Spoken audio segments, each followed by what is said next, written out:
High, আমার নাম Dan. আর এই ভিডিওতে আমি আপনাকে দেখাবো কিভাবে ফ্লোরিডায় এলএলসি শুরু করবেন। আমি প্রতিটি ধাপ বিস্তারিতভাবে দেখাবো, যাতে আপনি নিশ্চিত থাকেন যে কোনো ভুল করছেন না। এই ভিডিও শেষে আপনি স্পষ্টভাবে জানতে পারবেন প্রতিটি ধাপে আপনাকে কি করতে হবে, আপনার কাছ থেকে কি কি দরকার, আর ফ্লোরিডায় এলএলসি গঠনের খরচ কত হতে পারে। পুরো প্রক্রিয়াটিকে যতটা সম্ভব সহজ ও সরল করতে আমরা একটা রেজিস্টার্ড এজেন্ট সার্ভিস ব্যবহার করব ফাইলিংয়ের জন্য। এটাই সেই সার্ভিস যেটা আমি নিজে ব্যবহার করতাম যদি আজ ফ্লোরিডায় এলএলসি শুরু করতাম। আর আপনি দেখবেন কেন এটা দারুণ একটা অপশন যখন আমরা সেই ধাপে পৌঁছাবো। কিন্তু চলুন শুরু করি প্রথম ধাপ দিয়ে, আপনার এলএলসির নাম নির্বাচন করা। আপনার এলএলসির নাম ফ্লোরিডা রাজ্যে অবশ্যই ইউনিক হতে হবে। এর মানে হলো ফ্লোরিডায় নিবন্ধিত অন্য কোনো সক্রিয় ব্যবসার নাম আপনার নামের মতো বা খুব কাছাকাছি হতে পারবে না। আপনি যদি এমন কোনো নাম জমা দেন যা ইতিমধ্যে নেওয়া হয়েছে বা কোনো বিদ্যমান নামের খুব কাছাকাছি, তাহলে আপনার ফাইলিং বাতিল হয়ে যেতে পারে। আর সেই $125 স্টেট ফি ফেরতযোগ্য নয়। তাই অন্য কিছু করার আগে এটা যাচাই করে নেওয়া ভালো। ফ্লোরিডায় নামকরণের জন্য কিছু নিয়মও আছে যেগুলো আপনাকে মানতে হবে। সবচেয়ে গুরুত্বপূর্ণ নিয়ম হলো আপনার নামের শেষে অনুমোদিত একটি ডিজাইন এটা থাকতে হবে। এর মানে হলো আপনার নামের শেষে লিমিটেড লায়াবিলিটি কোম্পানি বা সংক্ষেপে এলএলসি যোগ করতে হবে। অধিকাংশ মানুষ এলএলসি ব্যবহার করেন এবং এটা একদম ঠিক আছে। আপনাকে এমন শব্দ এড়িয়ে চলতে হবে যা আপনার ব্যবসাকে কোনো সরকারি সংস্থা বা আর্থিক প্রতিষ্ঠান বলে মনে করায়, যেমন এজেন্সি, কমিশন, ব্যুরো, ব্যাংক বা ট্রাস্ট। আপনি যদি এই ধরনের সীমাবদ্ধ শব্দ ব্যবহার করেন, তাহলে আপনার ফাইলিং বাতিল হয়ে যেতে পারে। আপনার মাথায় কোনো নাম এলে সেটি আসলে পাওয়া যাচ্ছে কিনা তা যাচাই করতে হবে। ফ্লোরিডায় আপনি ফ্লোরিডা ডিভিশন অফ কর্পোরেশনসের ওয়েবসাইটের মাধ্যমে এটি করতে পারেন। সরকারি টুলটির নাম সানবিচ এবং আমি লিঙ্কটি বর্ণনায় দিয়ে দেব। এটি সম্পূর্ণ বিনামূল্যে ব্যবহার করা যায় এবং আপনাকে কোনো অ্যাকাউন্ট তৈরি করতে হবে না। শুধু আপনার পছন্দের নামটি সার্চ বক্সে লিখুন এবং দেখুন একই বা খুব কাছাকাছি কোনো নাম আসে কিনা। যদি দেখেন কোনো নাম খুব কাছাকাছি, তাহলে সামনে এগোনোর আগে অন্য একটি নাম বেছে নিন। এই সুযোগে দ্রুত একটি ব্র্যান্ড চেক করুন। আপনার ব্যবসার জন্য ডোমেন নাম হিসেবে সার্চ করুন এবং প্রধান সোশ্যাল মিডিয়া প্ল্যাটফর্মগুলোতেও খোঁজ নিন। সব জায়গায় একদম একই নাম পাওয়া না গেলেও সমস্যা নেই। সাধারণত সোশ্যাল হ্যান্ডেলে ছোটোখাটো পরিবর্তন যোগ করতে পারেন। কিন্তু নামটি চূড়ান্ত করার আগে নিশ্চিত হন যে এটি আপনার ব্র্যান্ডের জন্য উপযুক্ত। সবশেষে দ্রুত একটি ট্রেডমার্ক সার্চ করুন। আপনি এটি ইউএসপিপিও অর্থাৎ United states patent and trademark office ডাটাবেসে গিয়ে করতে পারেন এবং সেখানে আপনার নামটি খুঁজে দেখতে পারেন। এলএলসি গঠনের জন্য ট্রেডমার্কের প্রয়োজন নেই, তবে কেউ যদি ইতিমধ্যে একই ধরনের নাম ট্রেডমার্ক করে থাকে, তাহলে ভবিষ্যতে আপনি আইনি সমস্যায় পড়তে পারেন। আমি বর্ণনায় সেই ইউএসপিটিও সার্চ টুলের লিঙ্ক দিয়ে দেব। এটি করতে মাত্র কয়েক মিনিট সময় লাগে এবং নাম চূড়ান্ত করার আগে এটি করা সত্যিই জরুরি। আপনার নাম ঠিক হয়ে গেলে দ্বিতীয় ধাপে যাওয়ার সময় এবার নিবন্ধিত এজেন্ট নির্বাচন করতে হবে। নিবন্ধিত এজেন্ট হলো এমন একজন ব্যক্তি বা কোম্পানি যারা আপনার এলএলসির পক্ষ থেকে অফিসিয়াল চিঠিপত্র গ্রহণ করে। এর মধ্যে পড়ে আইনি নোটিশ, সরকারি চিঠি এবং সার্ভিস অফ প্রসেসের মতো বিষয়, যা হচ্ছে সেই আনুষ্ঠানিক কাগজপত্র যা আপনার ব্যবসা কখনো মামলা খেয়ে থাকলে পেত। ফ্লোরিডার প্রতিটি এলএলসির জন্য নিবন্ধিত এজেন্ট থাকা বাধ্যতামূলক। ফ্লোরিডায় আপনার নিবন্ধিত এজেন্টের অবশ্যই রাজ্যের মধ্যে একটি ফিজিক্যাল স্ট্রিট ঠিকানা থাকতে হবে। একটা পিও বক্স চলবে না এবং তাদেরকে স্বাভাবিক ব্যবসায়িক সময়ে নথিপত্র গ্রহণের জন্য উপস্থিত থাকতে হবে। এখানে আপনার কাছে কয়েকটি বিকল্প আছে। আপনি চাইলে নিজে নিবন্ধিত এজেন্ট হতে পারেন, এতে কোনো খরচ নেই। তবে এর বিনিময়ে আপনার নাম ও বাড়ির ঠিকানা পাবলিক রেকর্ডে চলে যেতে পারে এবং আপনাকে ব্যক্তিগতভাবে উপস্থিত থাকতে হবে ব্যবসায়িক সময়ে নথিপত্র গ্রহণের জন্য। এছাড়াও এতে ফাইল করতে আরও বেশি সময় ও পরিশ্রম লাগবে। অন্য বিকল্প হলো একটা নিবন্ধিত এজেন্ট সার্ভিস ব্যবহার করা, যারা আপনার জন্য এই সব কিছু সামলে নেয়। বেশিরভাগ মানুষের জন্য একটা সার্ভিস ব্যবহার করাই বেশি যুক্তিযুক্ত। এতে আপনার ব্যক্তিগত ঠিকানা পাবলিক রেকর্ডে থাকে না, আপনাকে বাড়িতে থেকে নথিপত্র গ্রহণ নিয়ে চিন্তা করতে হয় না, আর সব কিছু এক জায়গায় গোছানো থাকে। এটি খুব বেশি খরচও নয়। সাধারণত সবকিছু ঠিকভাবে সামলানোর জন্য এই খরচটা যথেষ্ট সার্থক, যাতে আপনাকে আর চিন্তা করতে না হয়। আমি যে সার্ভিসটি সুপারিশ করি সেটি হলো নর্থ ওয়েস্ট রেজিস্টার্ড এজেন্ট। তাদের বেসিক প্যাকেজের দাম $39 এবং এতে প্রথম বছরের জন্য নিবন্ধিত এজেন্ট সার্ভিস বিনামূল্যে অন্তর্ভুক্ত থাকে। তারা তাদের নিজস্ব ফ্লোরিডা ঠিকানা ব্যবহার করে, যাতে আপনার বাড়ির ঠিকানা পাবলিক রেকর্ডে না আসে। তাদের সাপোর্ট ইউএস ভিত্তিক। তারা আপনার মেল ডিজিটালি স্ক্যান করে এবং ডেডলাইন আসার আগে আপনাকে মনে করিয়ে দেয়। তৃতীয় ধাপ হলো আপনার ফরমেশন পেপারওয়ার্ক দাখিল করা। এই ধাপেই অফিসিয়ালি ফ্লোরিডা অঙ্গরাজ্যে আপনার এলএলসি তৈরি হয়। এবং এখন আমি আপনাকে ধাপে ধাপে এই প্রক্রিয়াটি দেখিয়ে দেব। নর্থ ওয়েস্ট রেজিস্টার্ড এজেন্ট ব্যবহারকামী। এই পেজে আমার সঙ্গে যোগ দিতে এবং নর্থ ওয়েস্টের সেরা ডিল পেতে স্ক্রিনে দেওয়া লিঙ্কে যান, অথবা নিচের ডেসক্রিপশনে দেওয়া লিঙ্কে ক্লিক করেও এখানে আসতে পারেন। এই পেজে আসার পর আপনার স্টেট হিসাবে ফ্লোরিডা নির্বাচন করুন। তারপর গেট স্টার্টেড ক্লিক করুন। আপনি যদি এখনও ফাইলিং শুরু করার জন্য পুরোপুরি প্রস্তুত না হন, তাতেও কোনো সমস্যা নেই। শুধু ধাপে ধাপে অনুসরণ করুন এবং যখনই প্রস্তুত হবেন তখন আবার এই লিঙ্কে ফিরে আসতে পারবেন। আপনি যখন অর্ডার ট্যাবে যাবেন তখন আপনার ফরমেশন সার্ভিসের সাথে কি কি অন্তর্ভুক্ত আছে সব কিছু দেখতে পাবেন। আপনি 1 বছরের জন্য free registered agent service, free business ঠিকানা ও mail scanning, free domain, website, email ও phone line, free brand protection এবং রিনিউয়াল অ্যালার্ট ও ফাইলিং সার্ভিস এনরোলমেন্ট পাবেন। North West domain, website, email ও ফোন লাইনকে তাদের বিজনেস আইডেন্টিটি ফিচার বলে থাকে। এগুলো শুরুর স্তরে চিরকাল ফ্রি থাকবে, আর আপনার ব্যবসা বাড়লে চাইলে আপনি পেইড ভার্সনে আপগ্রেড করতে পারবেন। এন্টিটি টাইপ ইতিমধ্যেই এলএলসি সেট করা আছে, যেটা আমরা আজ গঠন করছি। এখানে আপনি কর্পোরেশন এবং নন প্রফিটের অপশনও দেখতে পাবেন। এইগুলো এখানে প্রযোজ্য নয়, তাই আমরা শুধু এলএলসি সিলেক্ট করে রাখব। এবং জুরিসডিকশন ইতিমধ্যেই ফ্লোরিডা সেট করা আছে। এখানে আপনি ফ্লোরিডার ফাইলিং ফি দেখতে পাবেন। স্ট্যান্ডার্ড প্রসেসিংয়ের জন্য $125। এটা স্টেট ফি, নর্থ ওয়েস্টের কোনো চার্জ নয়। আপনি যেভাবেই ফাইল করুন না কেন, এই ফিটা আপনাকে দিতেই হবে। আপনি যদি নিজেই নিজের রেজিস্টার্ড এজেন্ট হতে চান এবং সব কিছু নিজে সামলান, তবুও আপনাকে এই ফি ফ্লোরিডা স্টেটকে দিতে হবে।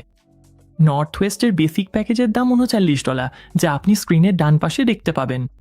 এটা তাদের নির্দিষ্ট সার্ভিস ফি, যা স্টেট ফি এর ওপরে যোগ হবে। এখানে আপনি আপনার অন্তর্ভুক্ত অন্যান্য আইটেমগুলো দেখতে পারবেন, আর যখন প্রস্তুত হবেন তখন কন্টিনিউতে ক্লিক করুন। এখন আমরা কোম্পানি ট্যাবে আছি, আর এখানে আপনি আপনার কোম্পানির নাম লিখবেন। এখানে কোম্পানি ফিল্ডে আপনার এলএলসির নাম লিখুন। আপনি লক্ষ্য করবেন ঠিক পাশেই আলাদা একটি ডিজাইনেটার ড্রপডাউন আছে। সবচেয়ে সাধারণ ডিজাইনেটারটি ইতিমধ্যেই নির্বাচিত আছে, তাই আমি সেটাই বেছে নিতাম। এই ফিল্ডগুলোর নিচে আপনি দেখতে পাবেন একটা প্রিভিউ, যেখানে দেখাবে আপনার ব্যবসার নাম স্টেট রেকর্ডে ঠিক কেমনভাবে দেখা যাবে। যদি আপনার নামটি পাওয়া না যায়, নর্থ ওয়েস্ট আপনাকে কিছু বিকল্পের মাধ্যমে গাইড করবে। আমি এখানে বিজনেস টিউটোরিয়াল একাডেমি এলএলসি ব্যবহার করছি, আর আপনি কাজ শেষ করলে নিচে স্ক্রল করে কন্টিনিউতে ক্লিক করুন। এখন আমরা বিজনেস ডিটেলস ট্যাবে আছি। এখানে আপনি বিজনেস পারপাসের জন্য একটা চেকবক্স দেখতে পাবেন। ডিফল্টভাবে এটি চেক করা থাকে এবং লেখা থাকে জেনেরিক বিজনেস পারপাস ব্যবহার করুন। আপনি যদি সহজ রাখতে চান তাহলে এভাবেই রেখে দিতে পারেন। আপনি যদি আপনার ব্যবসা কী করে তা আরও নির্দিষ্টভাবে উল্লেখ করতে চান, তাহলে চেকবক্সটি আনচেক করুন এবং নিজের ব্যবসার উদ্দেশ্য লিখে দিন। আমি আপাতত এটিকে চেক করা অবস্থায় রাখছি। ফিজিক্যাল অ্যাড্রেস এবং মেলিং অ্যাড্রেস দুটোই নর্থ ওয়েস্ট রেজিস্টার্ড এজেন্টের ঠিকানায় সেট করা আছে, আর এটাই আমরা চাই। নর্থ ওয়েস্ট ব্যবহার করার এটিই একটি বড় সুবিধা। আপনি যদি মিল প্রশ্নবোধক চিহ্নের টুল টিপে ক্লিক করেন, তাহলে দেখতে পাবেন কেন তাদের ঠিকানা ব্যবহার করলে আপনার ব্যক্তিগত তথ্য পাবলিক রেকর্ডে প্রকাশ পায় না, সেটার ব্যাখ্যা দেয়া আছে। আমি পরামর্শ দেব দুটো ঠিকানাই নর্থ ওয়েস্টের ঠিকানায় সেট করে রাখুন। এরপর যদি আপনার কোনো ব্যবসায়িক আইনজীবী থাকেন, তাহলে এটিকে হ্যাঁ করে দিন এবং তাদের ইমেল দিন। যদি না থাকে, তাহলে না অবস্থায় রেখে দিন। সব কিছু হয়ে গেলে কন্টিনিউ ক্লিক করুন। এখন আমরা অ্যাকাউন্ট ট্যাবে আছি। এখানেই আপনি নর্থ ওয়েস্টের জন্য আপনার লগ ইন তৈরি করবেন। আপনার প্রথম ও শেষ নাম লিখুন, তারপর আপনার ফোন নম্বর দিন। নর্থ ওয়েস্ট এটি নিরাপত্তার জন্য ব্যবহার করে। আপনার ইমেল ও একটা স্ট্রং পাসওয়ার্ড দিন। এটি ইউনিক হতে হবে এবং নিরাপদ কোথাও সেভ রাখুন। শেষ হলে কন্টিনিউ ক্লিক করুন। এরপর আছে ম্যানেজমেন্ট ট্যাব। এখানে আপনি আপনার ব্যবস্থাপনা ধরন নির্বাচন করবেন। মেম্বার ম্যানেজড ইতিমধ্যেই নির্বাচিত আছে, আর বেশিরভাগ মানুষের জন্য এটাই সঠিক পছন্দ। আপনি যদি এই টুল টিপে ক্লিক করেন, তাহলে এটি পার্থক্যটি ব্যাখ্যা করে। মেম্বার ম্যানেজড মানে মালিকরাই নিজেরা সব সিদ্ধান্ত নেন। ম্যানেজড হলো যখন মালিক নিজে না থেকে ম্যানেজার নিয়োগ করেন। নিশ্চিত না হলে মেম্বার ম্যানেজড বেছে নিন। এখানে সদস্য ও ম্যানেজারদের তালিকাভুক্ত করার অপশানও পাবেন। আপনি যদি একটি ব্যবসায়িক ব্যাংক অ্যাকাউন্ট খোলার পরিকল্পনা করেন, এবং অবশ্যই করা উচিত, আমি সেটা একটু পরেই ব্যাখ্যা করব, বেশিরভাগ ব্যাংকই এই তথ্য রাজ্যের কাছে ফাইলে থাকতে চায়, তাই লিস্ট উইথ দ্য স্টেট অপশানটি নির্বাচন করুন। এতে এই প্রক্রিয়াটি যতটা সম্ভব সহজ হবে। ওই টুলটিপের নিচে নর্থ ওয়েস্ট ব্যাখ্যা করেছে কেন তারা পাবলিক রেকর্ডে আপনার বাড়ির ঠিকানার পরিবর্তে তাদের ঠিকানা ব্যবহারের পরামর্শ দেয়। ওই অপশানের নিচে আপনি মেম্বার 1 দেখতে পাবেন। এখানে আপনার প্রথম ও শেষ নাম লিখুন। ঠিকানাটি ইতিমধ্যে আমাদের রেজিস্টার্ড এজেন্টের ঠিকানায় সেট করা আছে, যেটা আমরা চাই। আপনার এলএলসিতে যদি একাধিক মালিক থাকে তাহলে অ্যাড মেম্বার ক্লিক করুন এবং প্রত্যেকের তথ্য একইভাবে লিখুন। সবকিছু শেষ হলে কন্টিনিউ ক্লিক করুন। এখন আপনি রেকমেন্ডেড ট্যাবে আছেন এবং এখানেই আসলে আমরা আপনার এলএলসি সেটআপের চতুর্থ ধাপটি সম্পন্ন করব, অর্থাৎ আপনার এমপ্লয়ার আইডেন্টিফিকেশন নাম্বার বা ইআইএন নেওয়া। এখানে প্রথম অপশন হিসাবে আপনি ট্যাক্স আইডি দেখতে পাবেন। এটাই আপনার ইআইএন। আপনার ইআইএন মূলত আপনার ব্যবসার সোশ্যাল সিকিউরিটি নম্বরের মতো। আপনাকে এটি লাগবে ব্যবসায়িক ব্যাংক অ্যাকাউন্ট খুলতে, ট্যাক্স ফাইল করতে এবং কখনো প্রয়োজনে কর্মচারী নিয়োগ দিতে। $50 নর্থ ওয়েস্ট সব আইআরএস কাগজপত্র সামলাবে এবং ইআইএন আপনার অ্যাকাউন্টে চলে আসবে। $50 বাঁচাতে চাইলে irs.gov থেকে বিনামূল্যে ইআইএন নিতে পারেন। তবে ফ্লোরিডা এলএলসি অনুমোদিত না হওয়া পর্যন্ত নিজে আবেদন করবেন না। কাজ এগিয়ে রাখতে নর্থ ওয়েস্টকে দায়িত্ব দেওয়া এবং $50 খরচ করা সার্থক। আমি নিজেও আগে এটা করেছি, কিন্তু আমার পরবর্তী এলএলসির জন্য আমি এখানে এটা অন্তর্ভুক্ত করার পরিকল্পনা করছি। না হলে এটা বাদ দিন এবং আপনার অনুমোদন আসার পর আইআরএস ওয়েবসাইটে গিয়ে আবেদন করুন। পরবর্তী অপশনটি হলো আইআরএস এর সাথে এস কর্প নির্বাচন। এর মানে এই নয় যে আপনি একটা কর্পোরেশন গঠন করছেন। এলএলসি গঠনের সময় এটি একটি ট্যাক্স নির্বাচন মাত্র, যা আইআরএস এর কর ধার্য করার পদ্ধতি পরিবর্তন করে। উপযুক্ত মনে না করলে আপাতত এটি এড়িয়ে যান। পরে যে কোনো সময় এটি করা সম্ভব, তবে শুরুতে সিপি এর পরামর্শ নিন। আমরা ধাপে সাপে আবার এই বিষয়ে ফিরে আসব। এরপর আছে প্রিমিয়াম মেল সার্ভিস। এটি আপনার রেজিস্টার এজেন্ট সার্ভিস থেকে আলাদা।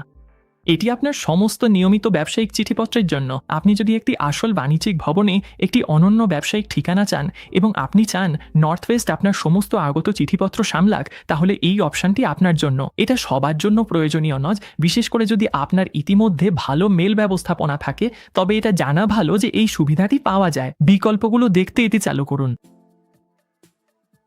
দরকার না হলে এটি বন্ধ রাখুন। বিস্তারিত তথ্যের জন্য ফ্লোরিডা মেইল ফরওয়ার্ডিং লিঙ্ক ডেসক্রিপশনে আছে। ব্র্যান্ড সুরক্ষায় north West $599 trademark filing service দিচ্ছে। এটি বাধ্যতামূলক নয়, তবে ব্র্যান্ড গড়তে চাইলে এটি বিবেচনা করতে পারেন। আপনি চাইলে আজ এটি বাদ দিতে পারেন এবং পরে ফিরে আসতে পারেন। শেষ অপশনটি হলো ডিবিএ ট্রেড নেম ফাইলিং, যাকে ডুইং বিজনেস অ্যাজ ও বলা হয়। এটি আপনার এলএলসিকে আইনি এলএলসি নামের পরিবর্তে অন্য নামে প্রকাশ্যে পরিচালনা করার সুযোগ দেয়। আপনার ব্র্যান্ডের নাম আর এলএলসি নাম যদি একই হয়, তাহলে এটি আপনার দরকার নেই। আপনি যদি সম্পূর্ণ নতুন ব্যবসা গড়ে না তুলে অন্য নামে ব্যবসা করতে চান, তাহলে এখানে $175 এএটি যোগ করতে পারেন। এগুলোর কোনোটাই নিয়ে আপনি যদি এখনই নিশ্চিত না হন, চিন্তা করবেন না। নিচের গুরুত্বপূর্ণ সেকশনে যেমনটি দেখতে পাচ্ছেন, আপনি আপনার অ্যাকাউন্ট থেকেই পরে যে কোনো সময় এই সার্ভিসগুলো যোগ বা বাতিল করতে পারবেন। আপনি প্রস্তুত হলে এগিয়ে যান এবং কন্টিনিউতে ক্লিক করুন। এখন আপনি পেমেন্ট ট্যাবে আছেন। আপনার পেমেন্ট ডিটেলস আর বিলিং ঠিকানা দিন, আর সাবমিট করার আগে স্ক্রিনে ডান পাশে থাকা অর্ডার সামারি একবার দেখে নিন। এখানে আপনি North West basic package, Florida state filing fee এবং আপনি যেসব অ্যাড অন বেছে নিয়েছেন সেগুলো দেখতে পাবেন। সবকিছু ঠিক আছে কিনা নিশ্চিত করুন, তারপর সাবমিট অর্ডারে ক্লিক করুন। আপনার পেমেন্ট সম্পন্ন হলে আপনাকে আপনার নর্থ ওয়েস্ট অ্যাকাউন্টে নিয়ে যাওয়া হবে। সেখান থেকে আপনি আপনার ফাইলিংয়ের স্ট্যাটাস ট্র্যাক করতে পারবেন এবং একটি আনুমানিক সম্পন্ন হওয়ার তারিখ দেখতে পাবেন। ফ্লোরিডা স্ট্যান্ডার্ড প্রসেসিং সাধারণত প্রায় 10 কর্মদিবস সময় নেয়, তাই আপডেটের জন্য নর্থ ওয়েস্ট থেকে আসা ইমেল নজরে রাখুন। আপনি যখন আপনার ইআইএন এর জন্য আবেদন করেছেন এবং অর্ডার সাবমিট করেছেন, তখন চলুন ধাপ 5-এ যাই, অর্থাৎ আপনার অপারেটিং এগ্রিমেন্ট তৈরি করা। ফ্লোরিডা এলএলসিতে অপারেটিং এগ্রিমেন্ট বাধ্যতামূলক নয়, তবে আমি অবশ্যই বলবো একটি তৈরি করা উচিত। এটি না থাকলে ফ্লোরিডার ডিফল্ট নিয়মে আপনার এলএলসি চলবে, যা হয়তো আপনার ইচ্ছামতো নাও হতে পারে। একটা লিখিত অপারেটিং এগ্রিমেন্ট মালিকানা, সিদ্ধান্ত গ্রহণ এবং লাভ বন্টন সবকিছুই লিখিতভাবে নির্ধারণ করে দেয়। এটি আপনার এলএলসি কখনো আদালতে চ্যালেঞ্জের মুখে পড়লে আপনার দায়বদ্ধতার অবস্থান রক্ষা করতেও সাহায্য করে। আপনি যদি একমাত্র সদস্য হন, তবেও এটি রাখা মূল্যবান। নর্থ ওয়েস্ট আপনার অ্যাকাউন্টের ভেতরে বিনামূল্যে অপারেটিং এগ্রিমেন্টের টেমপ্লেট সরবরাহ করে। আমি নিচের ডেসক্রিপশনে একটি লিঙ্কও দিয়ে দেব। এটি ডাউনলোড করুন, আপনার তথ্য পূরণ করুন, সাইন করুন, আর এটি আপনার ব্যবসার রেকর্ডের সাথে সংরক্ষণ করুন। আপনাকে এটি রাজ্যে জমা দিতে হয় না, এটি শুধুমাত্র আপনার এলএলসির জন্য একটা অভ্যন্তরীণ ডকুমেন্ট। পরবর্তী ধাপ 6, একটি ব্যবসায়িক ব্যাংক অ্যাকাউন্ট খোলা।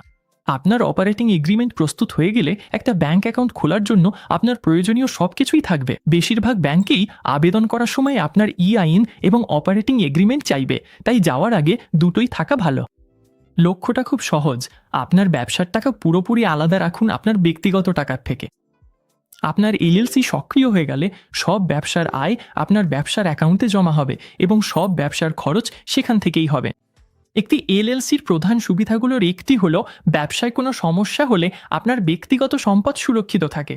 কিন্তু যদি আপনার ব্যক্তিগত এবং ব্যবসার টাকা একসাথে মিশে যায় তাহলে সেই সুরক্ষা চলে যেতে পারে। একটা আদালত সিদ্ধান্ত নিতে পারি যে আপনার এলএলসি আসলে আলাদা কোনো সত্তা নয় এবং তখন আপনার ব্যক্তিগত সম্পদ যেমন বাড়ি, গাড়ি, সঞ্চয় সবই ঝুঁকিতে পড়তে পারে। প্রথম দিন থেকেই সবকিছু আলাদা রাখুন। আপনাকে স্টেপ 4 থেকে পাওয়া আপনার লাগবে। ব্যবসার ব্যাংক অ্যাকাউন্ট খোলার আগে এটা লাগবে। ব্যাংকগুলো আপনার ব্যবসা যাচাই করার জন্য এটা চায়। একবার অ্যাকাউন্ট খুলে গেলে সব ব্যবসায়ী কেনাকাটার জন্য ব্যবসার ডেবিট বা ক্রেডিট কার্ড ব্যবহার করুন। প্রতিবার রসিদ জমা রাখুন আর একটা সহজ হিসাব রাখার রুটিন তৈরি করুন।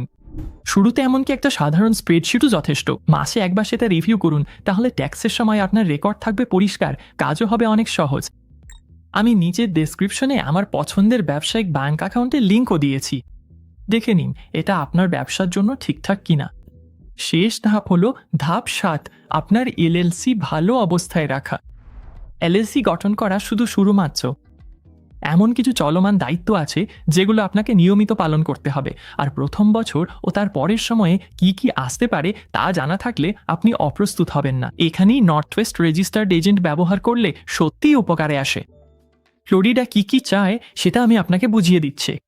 ফ্লোরিডা চায় সব প্রতি বছর একটি বার্ষিক রিপোর্ট দাখিল করতে হবে যাতে আপনার এলএলসি সক্রিয় ও ভালো অবস্থায় থাকে। রিপোর্টটি নিজেই খুব সহজ। এটি শুধু আপনার বর্তমান ব্যবসার ঠিকানা, রেজিস্টার্ড এজেন্টের তথ্য এবং আপনার সদস্য ও ম্যানেজারদের নাম ও ঠিকানা রাজ্যকে আপডেট করে। ফাইলিং ফি $138.75 এবং এটি প্রতি বছর 1 মের মধ্যে জমা দিতে হয়। এটা ঐচ্ছিক নয়। আপনি যদি সময় মতো জমা না দেন, ফ্লোরিডা স্বয়ংক্রিয়ভাবে $400 দেরি ফি যোগ করে দেয় এবং এটি মওকুফ করার কোনো উপায় নেই। তাই দয়া করে 1 মের মধ্যে এটি জমা দিতে ভুলবেন না। সেপ্টেম্বরের মধ্যে ফাইল না করলে রাজ্য আপনার এলএলসি বাতিল করতে পারে, যার ফলে এটি আইনি বৈধতা হারাবে। তবে চিন্তা নেই, নর্থ ওয়েস্ট আপনাকে আগেই রিমাইন্ডার পাঠাবে এবং তাদের কমপ্লায়েন্স সার্ভিসে এনরোল থাকলে তারা সব ফাইলিং সামলে নেবে। এবং আমরা শেষ করার আগে আমি আপনাকে পেশাদার দিক থেকে কয়েকটি সুপারিশ দিতে চাই। আমি আইনজীবী নই এবং আমি একজন হিসাবরক্ষকও নই। আমি এখানে যা শেয়ার করছি তা ফ্লোরিডা সংক্রান্ত নির্দিষ্ট তথ্য, তবে এটি কোনো আইনি বা ট্যাক্স পরামর্শ নয়। আপনার পরিস্থিতি ভিন্ন হতে পারে, তাই দয়া করে এই ভিডিওটিকে একটি দারুণ শুরু হিসাবে দেখুন, কিন্তু প্রয়োজনে পেশাদার পরামর্শের বিকল্প হিসাবে নয়। এই কথা বলার পর আমি অবশ্যই সুপারিশ করব যে কোনো এক সময় স্থানীয় কোনো ব্যবসায়িক আইনজীবীর সঙ্গে যোগাযোগ করুন, বিশেষ করে দুটো বিষয়ে। প্রথমত, আপনার ব্যবসা কি করে এবং ফ্লোরিডার কোথায় পরিচালিত হয় তার উপর নির্ভর করে। আপনাকে স্থানীয়, রাজ্য বা ফেডারেল স্তরে নির্দিষ্ট লাইসেন্স বা পারমিট নিতে হতে পারে। একজন ব্যবসায়িক আইনজীবী আপনাকে ঠিক কোনটা আপনার ক্ষেত্রে প্রযোজ্য তা নির্ধারণ করতে সাহায্য করতে পারেন। দ্বিতীয়ত, যদি আপনি আপনার অপারেটিং এগ্রিমেন্ট নিয়ে বাড়তি আত্মবিশ্বাস চান, বিশেষ করে যদি একাধিক সদস্য থাকেন, তাহলে একজন আইনজীবীকে এটি পর্যালোচনা করানো বুদ্ধিমানের কাজ। নর্থ ওয়েস্টের টেমপ্লেটটি একটি ভালো শুরু, কিন্তু একজন আইনজীবী নিশ্চিত করতে পারেন যে এটি কখনো চ্যালেঞ্জের মুখে পড়লেও টিকে থাকবে। ট্যাক্সের দিক থেকে আমি শুরুতেই একজন সিপিএ বা ট্যাক্স অ্যাডভাইজার খুঁজে নেওয়ার পরামর্শ দেব, এমনকি আপনার ব্যবসা একেবারে নতুন হলেও।